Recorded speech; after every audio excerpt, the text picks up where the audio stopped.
know I said in my last video that I'll probably be visiting other allotment sites in 2019 to share with you, but I didn't realise that I'd be doing it in the next upload. This isn't the traditional plot visit to another YouTuber, however this one is to highlight a man's passion and determination to save the British allotment. Before we carry on, I'd better give you a bit of insight into the story. It may be a bit confusing at times because there's two Daves involved. One I'll call Dave 1, who's on my site here, and the other one is a chap named Dave Taylor, who's over the allotment sites in Birmingham. About 2 years ago, yes, we had a visit from the guys on the Birmingham site to come and look around, and must say there was in awe of the soil, the quality on this site, and it was all they talked about. In return, I think it was mid 2017, Dave 1 from our site got in his car, took me over, and we visited the guys on their plot in Birmingham. There's two prominent people there. There's one named Norman who grew hundreds and hundreds of chrysanthemums, fantastic condition. He'd got bags over them to protect them from earwigs and stuff like that. Huge covered area, and he's obviously his passion with that. But the other chap who I instantly took a like to was a guy named Dave Taylor. He was a down-to-earth brummie, and it was obviously he got a good passion for gardening. And we spent a while looking around their site and was made very welcome. But just as we were about to leave, Dave Taylor said to us, would you like to come and have another look at an allotment nearby, in which he took on as a project? So, a bit puzzled, we says, yeah, we went and had a look, and it's probably 2 or 3 minutes drive away, not far away. It was a site called Longmeadow Avenue. So we arrived at this site, big iron gate security, arms of gates. There's then a little driveway, and as we pulled onto the site, I looked to the right, and I could see 3 or 4 plots lined up, and very, very nice. But as I turned to the left, I looked and had an awful shock. As far as the eye could see, and farther, it was just 6 or 8 foot high brambles, and you could just about barely make a pathway down the centre of the site. So we got out and took a stroll down through the brambles and undergrowth on the path as best we could. There was still a lot of sheds and greenhouses on site there, but everything was overgrown, way overgrown. And it was there that Dave told us that the site had gradually, over time, people had left and they hadn't been replaced with new tenants, and mainly because it was being occupied by the wrong sort of people. As we had what we call a mooch round over there, we quickly saw after visiting 2 or 3 sheds, the same thing was there. It was full of beer cans and other sort of unmentionable things, and it was obviously from the smell, the aroma, you could tell it was the war gardening, what was going on in there. And it was then that Dave told us he was going to get the site up and running. Well, looking at the size of it, it was enormous, and I thought at the time, good luck to you, mate, but you've got no chance. So we left it at there. So fast forward now to a couple of days ago, the 8th of January, and Dave 1 again kindly offered to drive, and we paid a visit over to Birmingham to see Dave Taylor at the Longmeadow Avenue allotments again. And I must say, shocked were the word when I went. We went in and I turned left expecting to see them brambles, and right down to the horizon of the allotment everything was flattened. A lot of the plots had been cultivated, turned over and that, and I was just amazed. And it was then Dave told us the story. He'd got a number of flyers, leaflets printed, and in his determination he went round the houses surrounding the allotment and also the vicinity of the estate, putting these leaflets through the letterbox advertising that the allotment was going to be tidied up, and would people be interested in one helping and also taking on the plot. Well, gradually this steamrolled and it grew in popularity, and eventually the wrong sort of people who was occupying the plots got turfed off, kicked out, and all that went then. And then they went to work to clear the the plots out.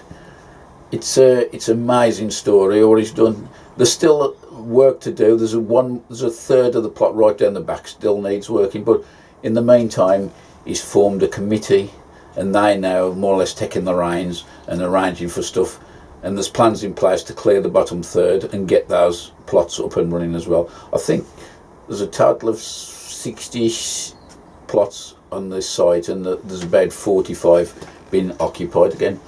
There's a tea room been set up where people can go in for a cup of tea. They've got chickens on site there. It's amazing, it is. And bees, I forgot there's a couple of beehives as well. And it's a really good community.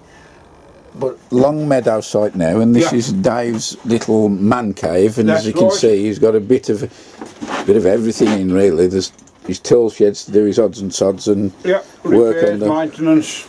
I've got my beekeeper's hat for when I sort the bees out. So have you got hives on site? Yeah.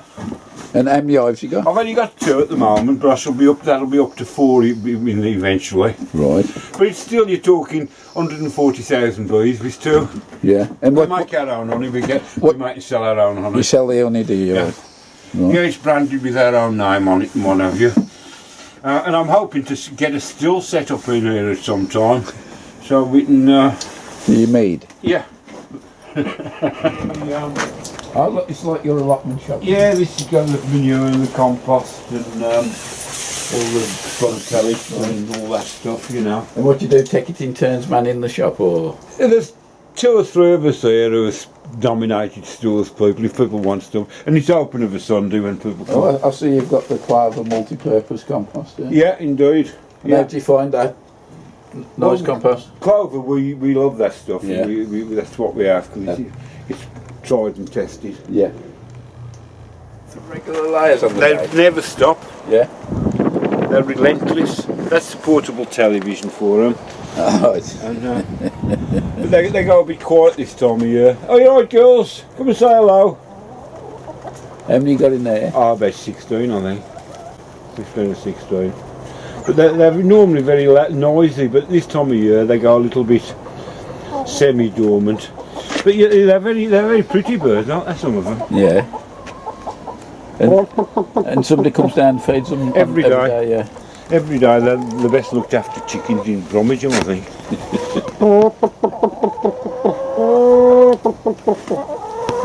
I'm glad you saw it in the early days. Yeah. Because you'll appreciate what's Well, been done. since I come the last time, Dave, the transition's amazing. And yeah, well, another 6 months it'll be even more so. well, how many plots are let on here now, do you think? Oh, I'd have to look at the map. There's about 45, I think. Yeah. 45 plot holders. That chap over there has got a solar panel on his roof. Oh, yeah. And he drives a pump which feeds water into the polytunnel, and it's on a timer because he works all day. Oh, then it waters his water. And it automatically switches on and waters everything in his polytunnel from the solar panel. So we have got some technocrats on site. And most of the people are near local residents. Yeah, although you have to be. People, if people live too far away, they don't come often. I noticed there. Is it wood chips you got delivered? Yeah, I love the wood chip. And does that come through from the council? Is it? I'm in touch with 2 or 3 tree fellas. Yeah. And 2 or 3 fellas. 2 fellas, 2 or 3 tree fellas. And if they're working locally, they bring the wood chip in. Drop off. Yeah. This is Paul. He's on the committee. And this is, hiya Paul, this is Nigel and Dave from another allotment site come to have a look at us. Hello Paul. And, Paul's done a marvellous job here, Nigel, Dave Benbow.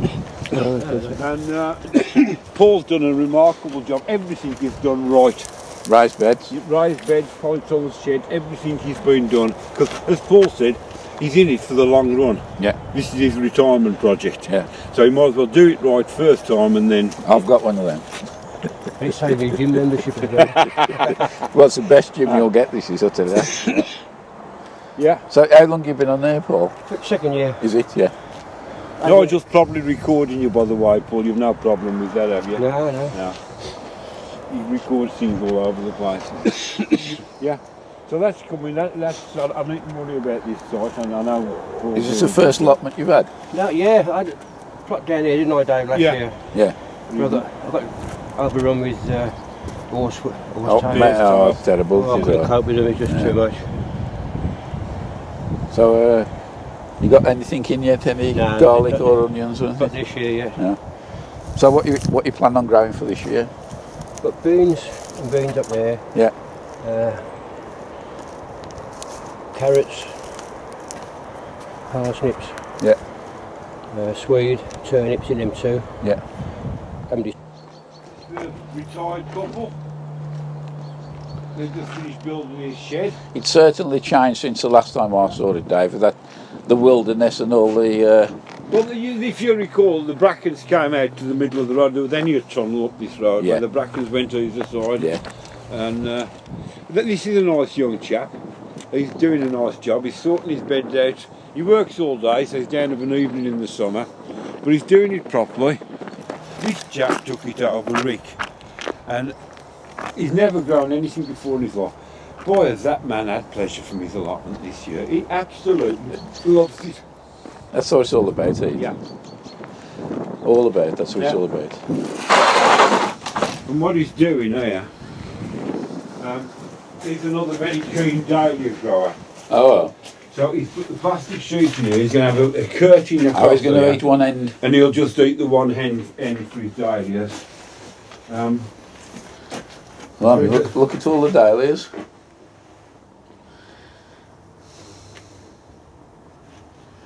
Just the job. Yeah. So I'm not being satisfied with the sterling job he'd done on this site. Dave got itchy feet again, and he found another site 3 or 4 miles away from this one, which had been neglected, run down, and there's only one sole survivor on there. So he's moved over to that, took it on, and he's going to clear that up and hopefully refurb it as good as this. Thankfully, we met him over there, and I'll just show you around that one. I'm putting in for a new roadway, tarmac roadway. So after all the hard work you did on the other plot, Yeah. Dave, what made you find this? Challenge. Yeah. Yeah, challenge. There's only one site took at the moment. How long do you reckon it'll take you to knock this in shape, Well, given the funds? Oh, I won't get any funding for ages. If I get a new road, it'll be end of next And year. have you got anybody willing to help you at all? I've got tomorrow. I've got an appointment here tomorrow with the chap from the Payback lads. Yeah.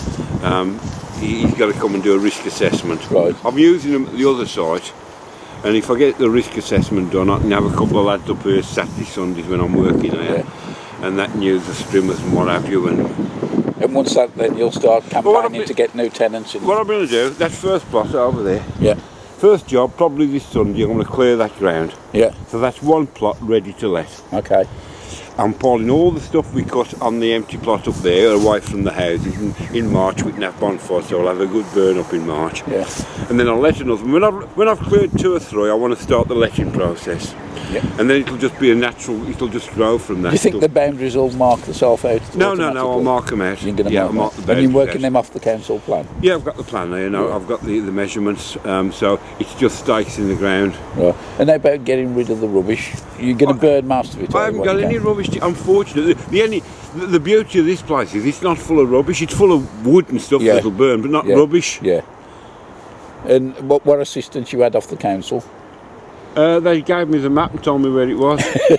So have you got a use for a skip or anything? Will they give you a skip? No. Everything you left your own devices there. Oh, sure. I insisted. I said, look, I'm not touching this with a barge pole unless you pay me expenses. Yeah. My time comes free. Yeah. But I'm not driving up and back and forth here several times a week using my own petrol. Yeah. I said I will probably need to buy a strimmer, petrol strimmer, 140 odd quid. So, and I'll need at least a couple of gallons of the powerful weed killer that I use. Yeah. Which is about 50 quid a gallon. Yeah. I mean, I shall always have 3 or 4 ready for use at any one time till they're all let. And how are you going on for canvassing for the getting new plot holders? Well, Dave has very kindly done me some leaflets. So you'll be doing the usual thing, putting the flyers through the local... There'll be flyers going out to all the local houses. Yeah. Yeah. And then there'll be large notice. I've got to get a notice for the gate saying what it is. Because at the moment, this could be garages or a substation or anything. So there'll be a big notice on the gate saying that this is so and so allotments with my phone number. Yeah. There'll be one of those posters next to it saying, "Would you like to be involved in regenerating a traditional 1950s allotment site and meeting new people and growing cabbages and things?"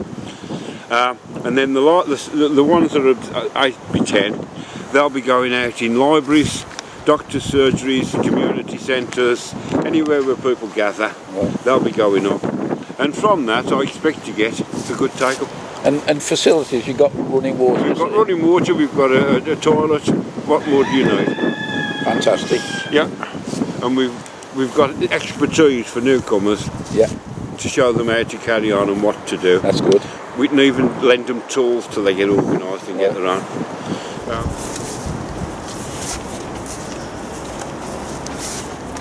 So this is the toilet, Dave. Yes.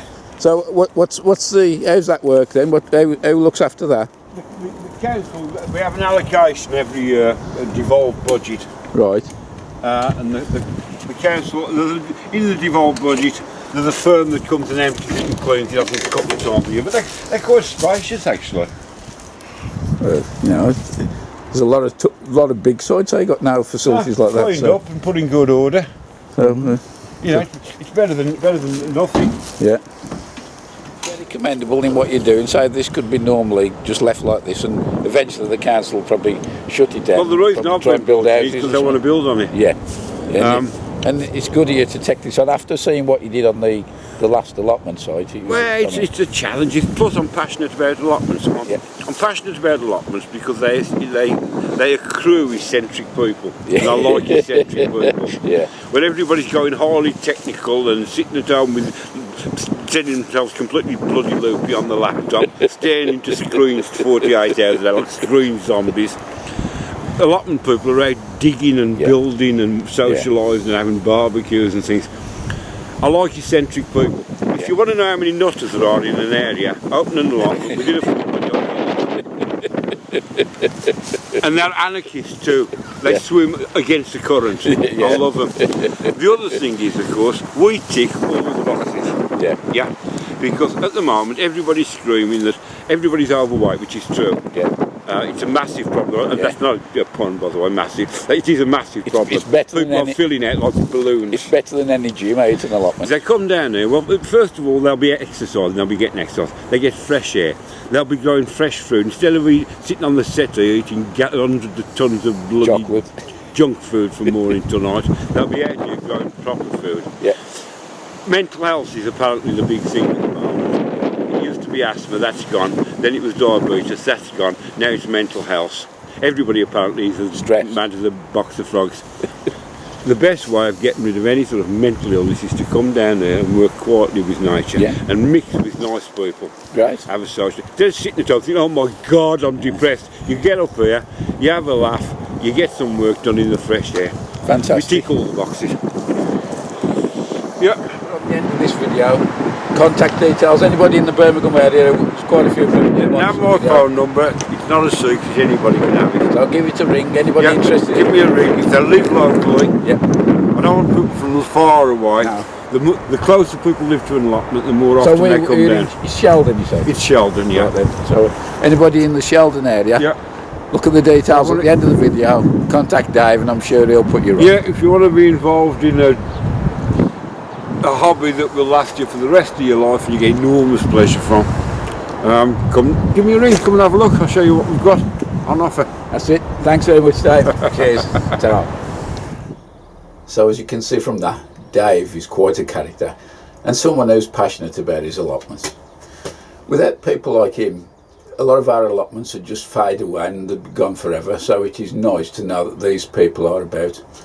I'm sure both of them allotments will be up and running in full swing in not too short a time either. He has kindly invited us back later on in the year to do an update of what's happening there, and I'll probably go in end of August, early September, and I'll report back on that. So that's all from me now. Until the next one, I'll see you later. Bye for now.